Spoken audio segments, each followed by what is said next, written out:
Bakit nga ba ang mga mabubuting tao ay madalas tinatrato ng masama? Maaaring napansin mo na ang mga mabait at maunawain na tao ay madalas pinapalad sa masamang pagtrato. Kaya't bakit nga ba ito nangyayari? Tingnan natin. Una, kapag lumalabas ka ng iyong paraan para gumawa ng mabuti para sa iba at nagiging sobrang bukas palad sa pagtulong, ikaw ay nakaka-attract ng mga taong nais samantalahin ang iyong kabutihan.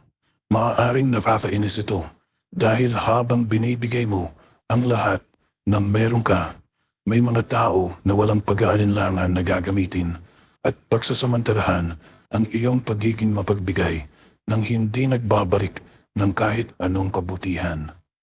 Pangalawa, kung nag-aalok ka ng tulong nang walang hinihinging kapalit, madalas mong makakasalubong ang mga tao na tinatawag na freeloaders. Wala silang balak na bayaran o magbigay ng kahit anong halaga kapalit ng iyong oras at atensyon. Nakikita nila ang iyong kabutihan bilang pagkakataon para makinabang nang walang obligasyong magbalik ng anumang bagay. Ang problema dito, patuloy silang maghihintay ng higit mula sa iyo nang hindi nagbabalik ng kahit anong kabutihan.